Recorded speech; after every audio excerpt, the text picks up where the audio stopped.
Donc, je disais, nous avons vu le premier et le deuxième commandement.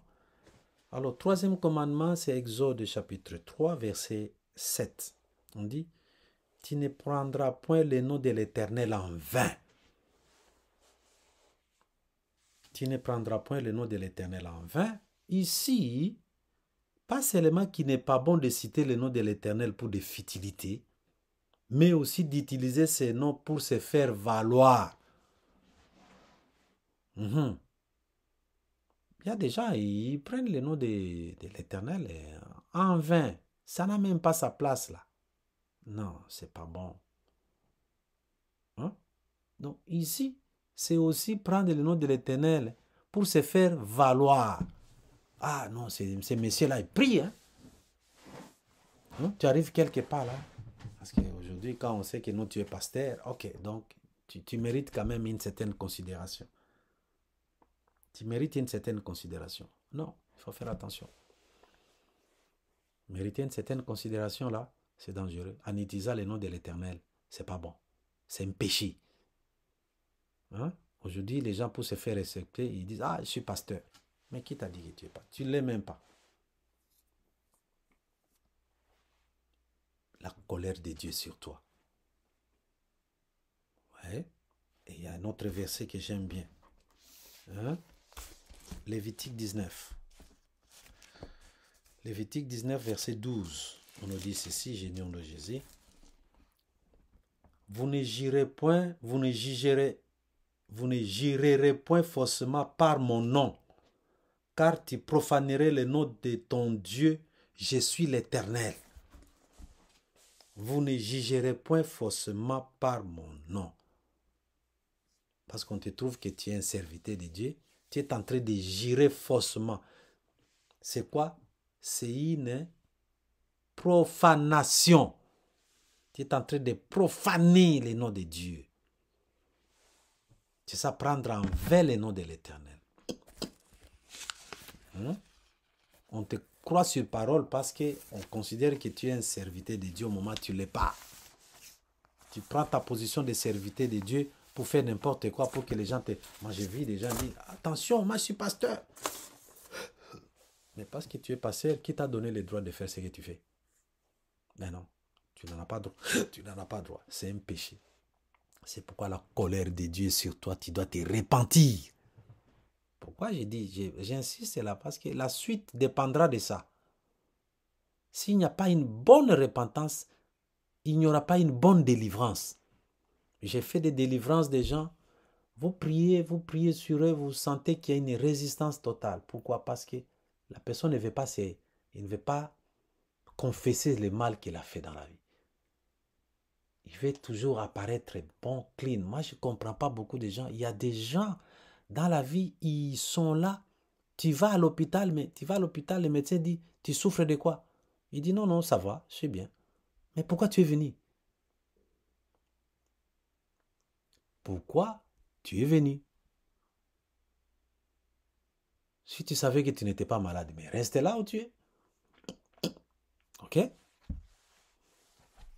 Quatrième commandement.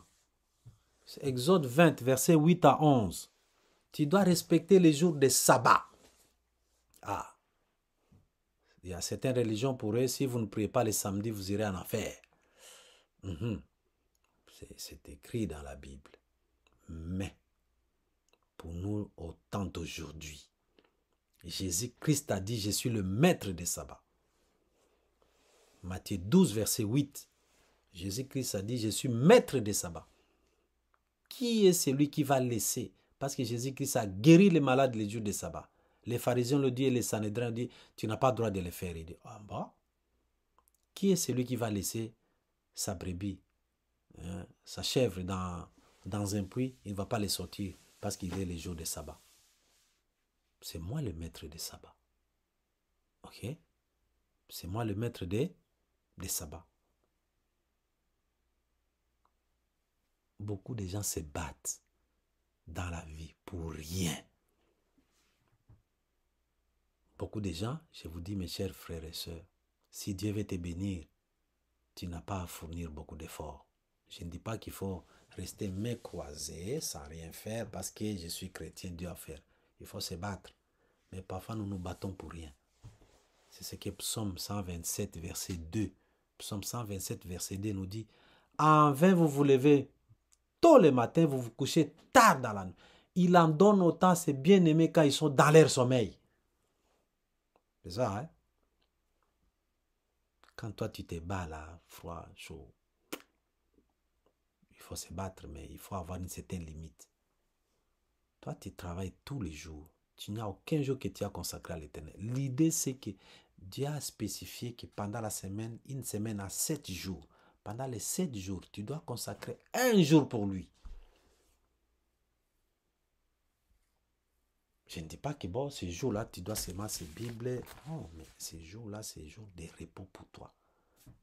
Il y a des horaires bizarres, compliqués déjà, mais tu ne vas pas me dire que tous les jours tu travailles, toutes les semaines, tous les jours de la semaine, il y a quand même un jour où tu dois te reposer. Repose-toi. Prends ta Bible, lis. Parfois, quand tu vas au travail, tu n'as pas le temps. Mais ces jours-là, fais même une heure de prière. Médite la parole de Dieu. Fais des bonnes œuvres. Mais toi, c'est l'argent, l'argent, l'argent, l'argent. Écoute, il y a des gens, hein, je vous dis, il y a des gens dans la vie que vous allez trouver. Ils travaillent dur comme des éléphants, mais ils mangent comme des souris. Aussitôt que cet argent entre, c'est un malade en Afrique, envoyez l'argent. Après, tu dis, ah non, si cet argent n'était pas là, mes frères et sœurs allaient mourir. Non, parce que tu ne connais pas quelles sont tes priorités. Tu travailles comme un fou. Tu dois consacrer un jour pour le Seigneur. Où tu dois visiter les malades. Tu dois aller visiter les gens en prison. Tu dois faire une bonne œuvre. Tu dois te reposer et méditer la parole de Dieu. Ne pas le faire, c'est un péché. Pas seulement le samedi. Choisis un jour. Ok? Et nous, les chrétiens, pourquoi on a quitté samedi pour arriver dimanche? Parce que Jésus-Christ est ressuscité les dimanches. Alors, pour commémorer toujours la résurrection de Christ les dimanches, on se retrouve pour prier, pour aller à l'église. Voilà d'où c'est venu. 5e commandement. Donc, si tu ne respectes pas un jour de repos, tu es sous la colère de Dieu. Je sais que beaucoup de gens n'aiment pas ça. Mais si tu veux me suivre, parce que c'est ministère, on sait qu'est-ce que nous faisons. Si tu ne le fais pas, donc la suite des temps, il ne faut pas me suivre, ça ne te servira à rien. Et je te poserai la question, est-ce que tu l'as fait? Parce qu'à un moment, quand je vais arriver au niveau des prières, on va faire toutes ces prières avec toi pour ta délivrance. Aujourd'hui, vous voulez seulement, les gens, tu vas chez les pasteurs, ils disent non, pasteur, je vais aller à la... Pasteur dit non, je vais aller à la montagne, donne l'argent, je vais prier pour toi. C'est pas mauvais, mais il faut faire attention. Après, vous allez vous plaindre, ah, les pasteurs là aiment l'argent. C'est vous-même qui avez habitué au pasteur d'avoir de l'argent. Parce que vous ne voulez pas prier avec eux. Vous dites, ah, prends l'argent, va à la montagne, va prier pour moi. Mais qu'est-ce qu'il va faire? Il prend l'argent. Après, vous devenez dépendant. Et après, vous dites, ah, c'est un escroc, ce pasteur-là. C'est vrai, il y en a des faux. Je ne défends pas seulement le pasteur. Dans chaque chose, il y a la responsabilité est partagée. Il y a ces pasteurs qui abusent. Mais il y a de ceux-là dont eux-mêmes, les croyants, ils ont poussé au pasteur d'être ainsi. Mais ici, là, non. Ici, c'est une histoire que c'est moi et toi. On va prier ensemble. Ceux qui viennent ici, avec moi, là, c'est ce que nous faisons. Mais Dieu m'a demandé de le faire maintenant, de publier tout ça, que le monde sache ce que j'ai fait. On va le faire ensemble. On fera des prières. Je te poserai la question, est-ce que tu as suivi tout l'enseignement? Parce qu'avant de faire la prière, de suite des prières, ça c'est une obligation. Parce que la repentance, c'est la clé de la délivrance. Le démon ne partira pas si tu n'as pas fait repentance. C'est difficile. Et s'il part, il te trompe. C'est juste pour lui laisser tranquille là. Mais il sait qu'il va rentrer. Parce que moi, j'ai vu ça. Vous priez sur quelqu'un là, le démon, il dit, oh que je pars. Pour le laisser tranquille. Mais après, il va rentrer. Parce que toi-même, tu ne sais pas qu'est-ce qui a causé ton malheur. Cinquième commandement, verset 12, on dit, honore ton père et ta mère afin de vivre longtemps sur la terre. Est-ce que toi, tu honorer tes parents, c'est quoi? Beaucoup de gens, ils pensent honorer leurs parents, c'est leur acheter la bière. Ça, c'est leur point de vue. Mais honorer ses parents, c'est vraiment les glorifier. En fait, c'est seul Dieu qu'on peut glorifier, mais il faut les respecter. Mais il y a un verset dans honorer les parents. Vous croyez que honorer ses parents, c'est leur acheter à boire, à manger, avoir une belle vie, une belle maison. C'est pas mauvais, c'est vrai. Il faut honorer ses parents. J'ai constaté une chose. Vous allez voir que les Asiatiques, ils vivent longtemps sur la terre. Vous allez trouver dans une même maison, il y a 3 générations de gens. Il y a les grands-pères, il y a les parents, il y a toi-même, et toi-même, tu as ta femme et tes enfants là-dedans. Et tous vieillissent bien, hein. Ils sont là. C'est leurs parents ou rien. Parce qu'ils savent honorer leurs parents. Une société où on ne sait pas honorer les parents, vous allez trouver que c'est du désordre. Il y a un grand désordre. Donc, nous allons lire Ésaïe 45, versets 9 à 10. Ésaïe 45, Ésaïe 45, 9 à 10, on nous dit, malheur à qui conteste avec son Créateur, vase parmi les vases de terre, l'argile dit-elle à celui qui l'a façonné, que fais-tu? Est ton œuvre, il n'a point de main. Malheur à qui dit à son père, pourquoi m'a-t-il engendré?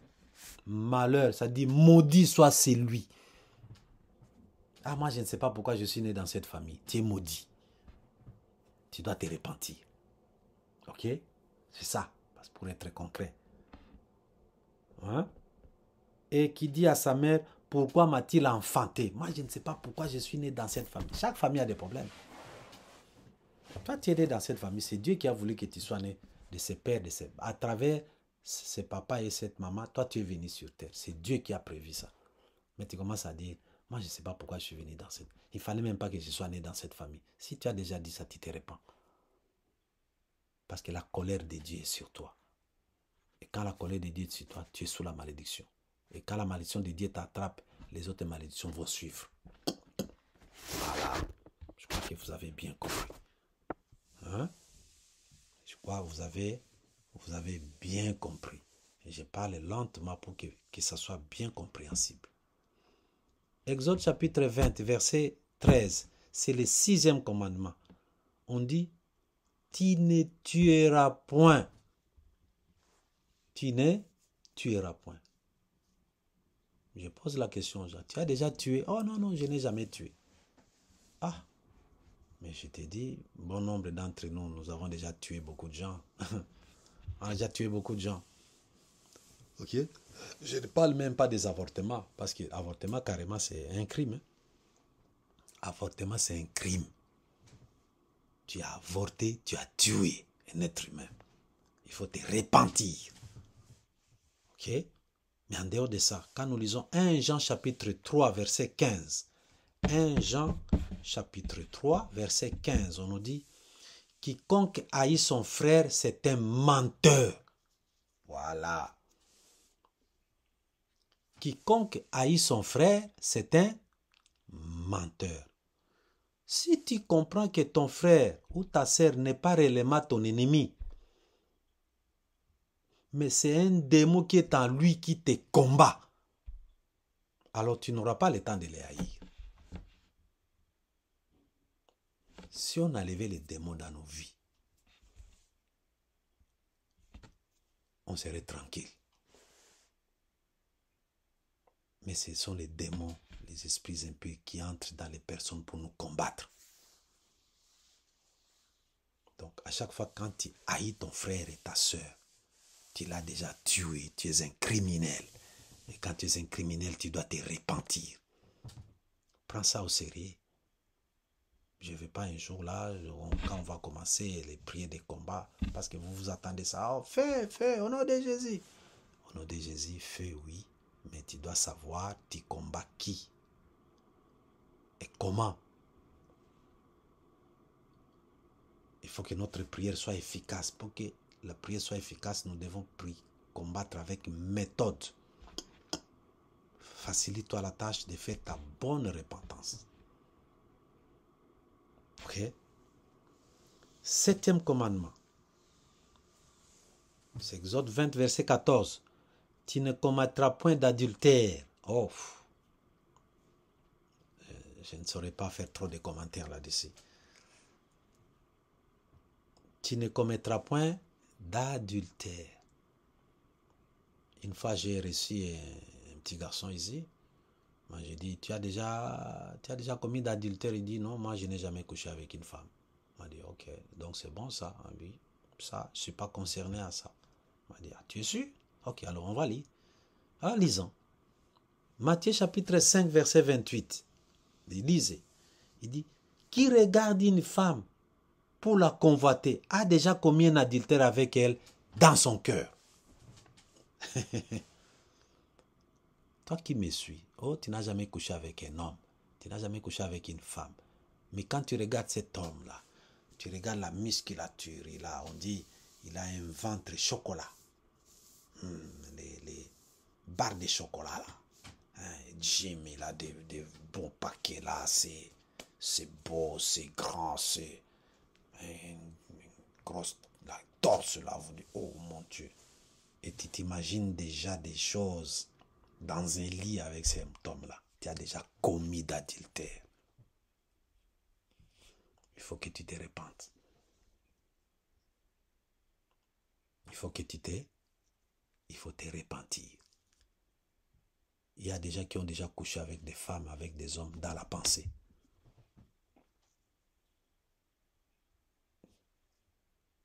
Tu as déjà commis quoi? Les péchés d'adultère. Je ne parle même pas de la pornographie. Ça, c'est pire encore. Ok? Ça, c'est pire. Pourquoi? Parce que chaque péché attire un démon. Voilà. Derrière chaque péché, il y a un démon. Et chaque démon a sa spécificité. Chaque démon a sa spécificité. Chaque démon a sa spécificité. Les spécialistes de... C'est-à-dire, si toi, c'est de tuer seulement, haïr des gens, c'est un esprit de haine. Vous chassez là, c'est l'esprit de haine qui sort en lui. Il y a des gens qui disent, ah, moi je ne pardonne, parce que tu me fais du mal, je ne te pardonnerai jamais. Tu as l'esprit de haine. On dit l'esprit de haine, non? C'est-à-dire un démon de haine. Ce n'est pas un ange de haine, c'est un esprit démon de haine que tu as. Et tu dois chercher ta délivrance là-dedans. Ok? Donc, tout qui regarde une femme avec des yeux de convoitise, tu as déjà commis l'adultère avec cette femme dans ton cœur. C'est déjà, tu as commis déjà un adultère. Ça, c'est 7e commandement. 8e commandement. Tu ne voleras point. Voler. Voler, c'est prendre quelque chose qui ne t'appartient pas, sans l'autorisation du propriétaire. C'est ça la définition de voler. Oh, j'ai pris un peu seulement. Tu as volé. Parce que sinon, c'est l'esprit de vol qui vient en toi. C'est l'esprit de vol. Donc, tu es déjà sous la colère de Dieu. Quand tu es sous la colère de Dieu, tu es à la merci de Satan. Je vous enseigne ces choses pour que vous compreniez que on ne peut pas faire un jeu avec la vie de sanctification. Aujourd'hui, nous voulons quelque chose de plus facile dans la vie. Nous voulons vraiment... non, vous chassez des démons. Oui, il arrivera un moment, il faut chasser des démons. Mais il faut d'abord arranger ici quelques notions de base. La base même, c'est la repentance. Quand j'ai parlé d'adultère, je me souviens, j'ai fait un petit recul en arrière. J'ai constaté une chose. beaucoup de délivrances sont rendues difficiles dans la vie des gens à cause des péchés d'adultère. Ok? Je l'ai dit encore. Surtout en ce qui concerne les femmes, les problèmes de beaucoup de filles, ils ont subi, beaucoup de femmes dans la vie, ils ont subi, comment on appelle ça, les viols. Beaucoup de femmes ont subi des viols dans leur vie. Ils ont été violés. Mais c'est un domaine où on parle moins des viols. Mais tant que tu cacheras, j'ai fait une délivrance d'une sœur. On a fait bon, on a prié, on a prié, on a prié, les démons sont partis. Je l'ai laissé après parce qu'on était fatigué, on a arrêté. L'autre jour, le lendemain, j'ai dit, tu viens encore, on va continuer. Il est venu, on a chassé des démons. Mais cette fois-ci, j'ai dit, ok, on va faire la repentance qui concerne ta vie sexuelle désordonnée. J'ai dit, même si on ne t'avait pas violé, c'est arrivé seulement comme ça, là, c'est le Saint-Esprit qui m'a guidé. J'ai dit, même si tu l'as jamais fait, mais oh, tu vas te repentir. Peut-être tu avais été violé. Oh, il y a un attouchement dans tes parties intimes. Tu étais une petite fille. Il y avait des attouchements. C'est comme ça pour ne pas déranger les gens. Parce que il y a des personnes qui ils sont sensibles dans la matière. Et c'est vrai, c'est compréhensible parce qu'il y a des gens qui... Il y a aussi des pasteurs qui en profitent. Vous comprenez? Mais c'est pas beau. Je dis, peut-être on avait pratiqué des attouchements quand tu étais toute petite sur ton corps, alors on doit prier. Tu dois faire repentance. Dès qu'il a, on nous dit, même si tu ne l'as pas fait, disons seulement comme ça, Seigneur, je me repens de ce que j'ai attiré les démons par les attouchements qu'on a pratiqués sur mon corps. Ou les viols quand j'étais inconsciente. J'ai posé la main à cette soeur, elle est tombée. Et c'est l'esprit-là qui a commencé à se manifester dans la vie de cette soeur. Qui a s'est manifesté violemment. C'est réel ce que je vous dis.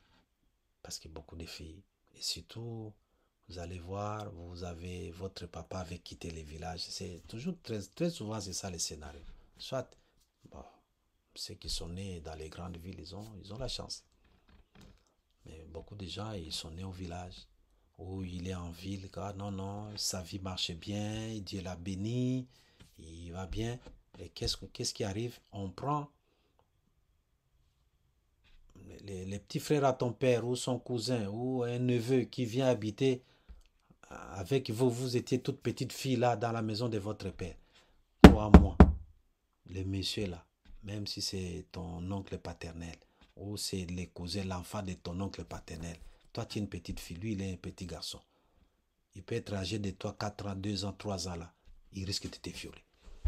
Parce que juste la sympathie, non, s'il est des nôtres, tout ça. Je ne dis pas que tout, mais dans la plupart, j'ai vécu, en faisant les cures d'âme des gens, vous allez comprendre que, mais c'est tout beaucoup de filles ont été violées comme ça.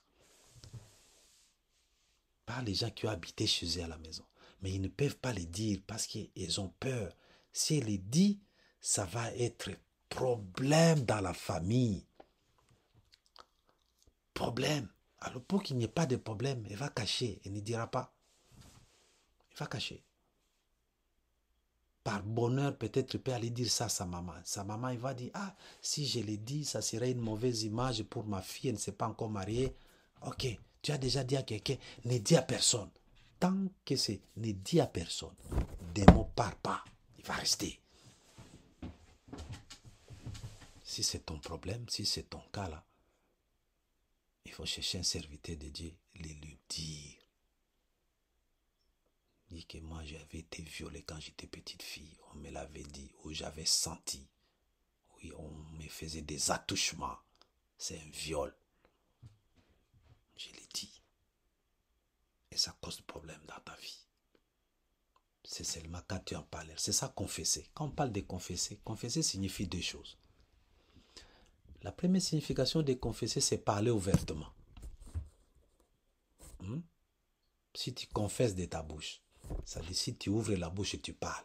Les Romains 10, 9. Si tu confesses de sa bouche, et si tu crois dans ton cœur que Jésus-Christ est Fils de Dieu, tu seras sauvé. Ça, c'est la confession. Confession aussi, c'est dire, ça signifie reconnaître, c'est-à-dire reconnaître le mal qu'on a fait. Ah, je viens me confesser auprès de toi. Je sais que j'étais insulté, pardonne-moi. C'est une confession. C'est-à-dire, tu viens demander pardon. Donc, confesser, c'est parler. Confesser aussi, c'est venir s'excuser, venir demander pardon. Il faut le faire. Même si ce n'est pas moi, mais moi, je t'avertis déjà que ces choses, si c'est arrivé dans ta vie, la colère de Dieu est sur toi.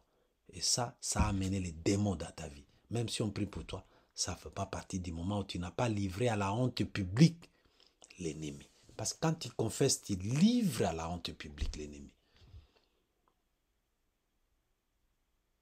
Comme j'ai dit, vous priez sur quelqu'un et après la personne dit, ah non, vous chassez des démons. Il dit, non, non, vous avez chassé les autres, mais nous, vous nous avez pas dit de partir. Et on est là. Alors sortez. C'est bizarre, mais c'est réel. Il dit, vous avez demandé aux autres, mais nous, vous ne nous avez pas dit. Après, j'ai arrêté, après j'ai dit, mais ma sœur, pourquoi tu ne m'avais pas dit? Oh, moi, je croyais que c'était pas dangereux. Mais c'est dangereux. Ok? Donc, nous étions au 8e commandement qui parlait, tu ne voleras point. Et Habakkuk chapitre 2, verset 9, on nous dit, malheur à celui qui amasse pour sa maison des gains iniques. C'est pour se garantir de la main du malheur. Malheur, ça dit, maudit soit celui qui amasse pour sa maison des gains iniques. Ok? Malheur à toi. Parce que quand tu prends des choses qui ne t'appartiennent pas, tu as commis un péché. Okay? Lévitique chapitre 19, verset 13, on dit, tu ne raviras rien par violence, tu ne retiendras point jusqu'au lendemain le salaire du mercenaire.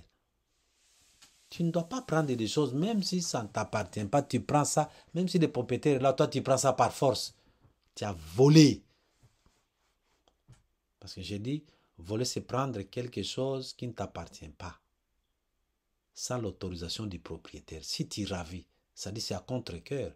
Tu as usé des forces, des stratégies, des mensonges pour avoir ces biens-là. Tu es sous la malédiction. Et ça attire les démons dans ta vie. D'ailleurs, il y a un verset qui me vient en tête. Parce que nous parlions de Habakkuk. Ils ont encore Habakkuk. On nous dit quoi?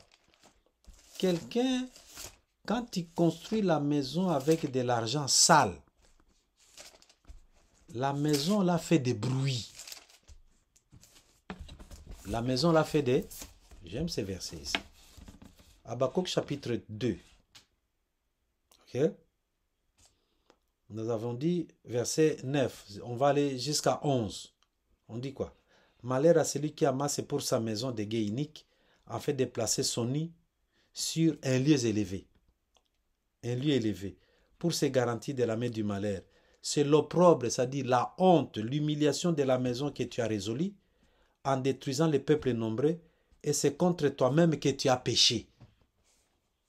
Quand tu voles, ça dit tu as péché contre toi-même. Et voilà maintenant le verset 11 qu'il faut retenir. On nous dit, car la pierre crie au milieu de la muraille et le bois qui lie la charpente lui répond.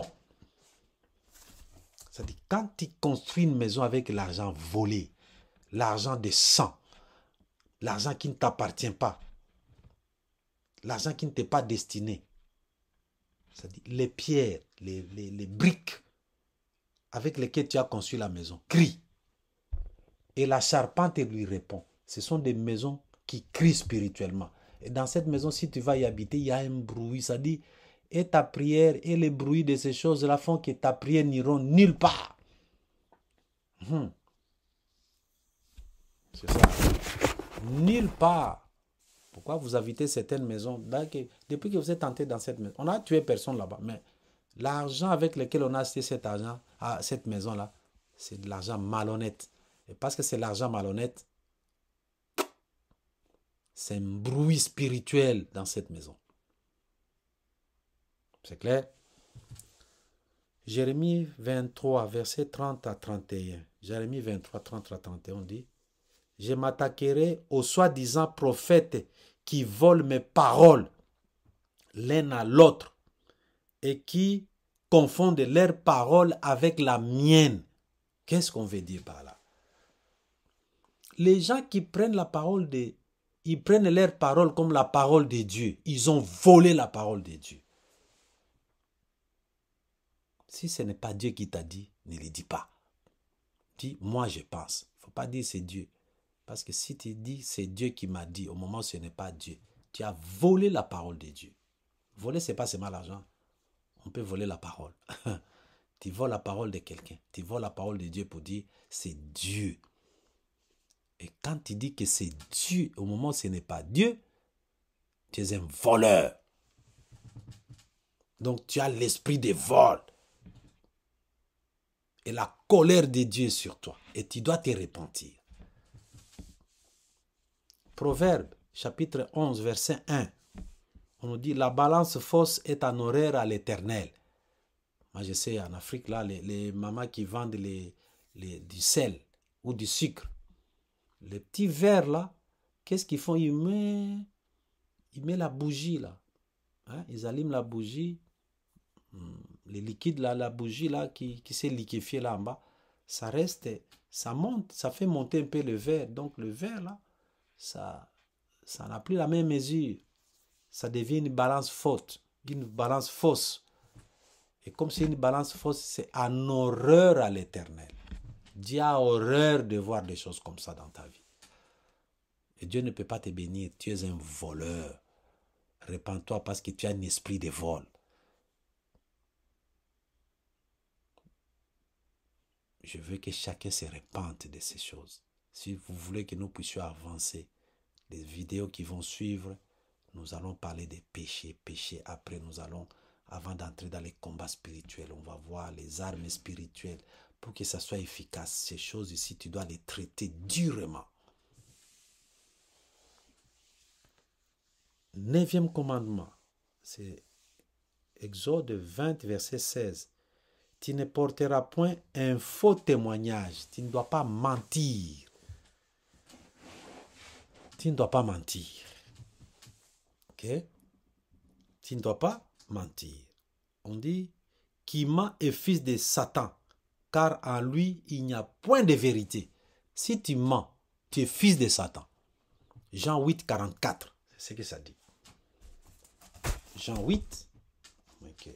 Jean 8, 44, on dit, qui ment est fils de Satan, car en Satan, il n'y a point de vérité. Voilà. Il n'y a point de vérité. Il n'y a pas de vérité en lui. Parce qu'il profère le mensonge. C'est un menteur depuis longtemps. Donc, il faut faire attention au mensonge. Zacharie chapitre 5, versets 1 à 4. On nous dit ceci. Le rouleau volant entrera dans la maison et produira la malédiction chez les voleurs. Je disais, hein? Zacharie chapitre 5, versets 1 à 4. Je suis en train de sortir de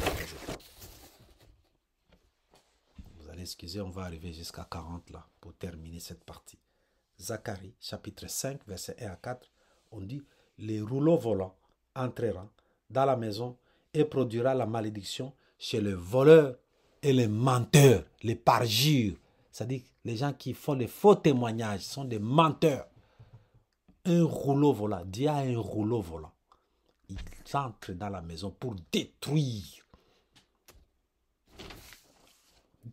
amener la désolation dans la maison des voleurs et des menteurs. C'est pourquoi vos biens sont détruits. Tu dis, oh, je ne sais pas pourquoi c'est malheur, parce que tu es un voleur et tu es un menteur. Et Dieu va envoyer les rouleaux volants pour détruire tes biens. Tu seras toujours dans la désolation. Et le 10e commandement, c'est Exode 20, verset 17. On dit, tu ne convoiteras point. La convoitise, c'est quoi? La convoitise, c'est un fort désir de posséder quelque chose qui ne t'appartient pas. Un fort désir, un puissant désir de posséder quelque chose qui ne t'appartient pas. Ok? 1 Timothée chapitre 6, verset 6. Parce qu'on dit, 1 Timothée 6, 6, on dit, c'est une grande source de gain. La piété avec les contentements. La piété, ça dit honorer Dieu. Et le contentement, se contenter de ce que tu as. C'est une grande source de gain. C'est vrai que les gens traduisent ça mal ou ils le prennent dans un très mauvais contexte. Le mauvais contexte qu'ils prennent, c'est qu'ils ne savent pas quand est-ce qu'il faut se battre pour aller de l'avant, pour améliorer sa condition, ou il faut se laisser aller pour dire, ah, on nous a dit le contentement et la piété, tel que je crains Dieu, je sers Dieu, et j'ai à boire, à manger, ça me suffit. Non, non, non. Dieu veut que tu sois riche. Mais gagne ton argent honnêtement. Ok? Pourquoi? Parce que Hébreux chapitre 13, verset 5, on nous dit, ne vous livrez pas à l'amour de l'argent. Contentez-vous de ce que vous avez. Car Dieu lui-même a dit, je ne te laisserai point et je ne t'abandonnerai point. Faites attention à la convoitise. Il y a des choses que Dieu veut que tu puisses avoir maintenant. Il y a des choses que Dieu voudrait que tu puisses les avoir après. Si Dieu ne te permet pas de les avoir maintenant, laisse. Ne te compare pas à l'autre. À chacun sa saison. À chacun son temps. Il y a des gens qui ont été riches à 60 ans. Et ils ont vécu 20 ans, 40 ans encore de plus dans les bonheurs. Il y a des gens qui ont eu l'argent à 20 ans. À 27 ans, ils sont morts. À quoi bon? À chacun son temps. Même les fruits sur un même arbre, ils ne mûrissent pas les mêmes jours. Ils ne mûrissent pas les mêmes jours. Il y a de ceux-là qui mûrissent aujourd'hui, les autres dans une heure, les autres. Mais tous le même jour, au même moment, non. C'est pas vrai. À chacun son tour. Parce que la convoitise, nous trouvons que la convoitise aujourd'hui nous pousse à faire des grandes choses. Non, la convoitise, c'est le problème de... Tu manques de sommeil. Tu as vu quelqu'un avec une belle chaussure, c'est pour lui. Tu ne sais pas comment il a eu ça. Tu ne vas pas manquer le sommeil pour ça. Et la convoitise, c'est un péché qui amène les démons autour de nous. Voilà, pour terminer. Parce qu'il y a des péchés qui amènent les démons à nous. Il y a des péchés qui amènent les démons autour de nous. C'est pourquoi on trouve que la convoitise n'est pas tellement grave. Mais la convoitise, et nous pousse à de très mauvaises choses. La convoitise nous pousse à la haine. C'est parmi les racines des mots. C'est comme l'amertume. L'amertume, un cœur aigri, un cœur amer, l'amour d'argent. Ce sont des racines de tous les mots. Comme la convoitise. La convoitise amène la jalousie, la haine, la querelle, les querelles. La convoitise amène que tu commences à haïr les gens pour rien. Et Dieu n'aime pas ça. C'est Dieu qui bénit chacun selon son bon vouloir. Voilà les 10 commandements. J'ai pris beaucoup de temps. Mais c'est très important. On commence par là. Hein? On commence par là. Et je souhaite que vraiment vous puissiez pratiquer toutes ces choses. Et puissiez les mettre en application. Mais au plus tard, j'aurai à mettre mon numéro de téléphone en ligne. Celui qui aura besoin de m'appeler. Quand nous allons arriver au moment de la prière, je mettrai mon numéro de téléphone en ligne pour échanger avec les gens. Mais dans un premier temps, suivez ce que je suis en train de dire et mettez-les en application. Je vous donne des versets bibliques pour que vous puissiez être comme des croyants débérés. Il faut checker les Écritures. On vous dit une chose, prends la Bible, lisez. Voilà. Nous allons continuer la fois prochaine. Que Dieu nous garde et Que Dieu vous bénisse et qu'il vous accorde réellement la pleine délivrance. C'est moi et toi que nous allons faire cette délivrance-là. On va faire des choses autrement. Nous sommes toujours habitués à faire des spectacles. Non, spectacle aussi, il y a un moment à faire des spectacles, mais il y a un moment il faut être vraiment sérieux. Mais tout passe d'abord par sortir de l'ignorance. Parce que si quelqu'un est ignorant de ce qui lui arrive, il ne saura pas sortir de la misère. Toutes ces choses-là font que nous soyons esclaves de Satan. Et quand tu es esclave de Satan, ta vie ne marchera pas. Tu peux tout dire. Dieu nous a envoyés sur la terre, c'est pour que nous puissions pratiquer les bonnes œuvres qu'il nous a prédestinées à faire. Si ça n'arrive pas, ça dit qu'il y a un blocage quelque part. Ne vous précipitez pas de chasser les démons. Parce que vous ne savez pas, ces démons sont entrés comment dans votre vie. Que Dieu vous bénisse. Et à la prochaine. Bye.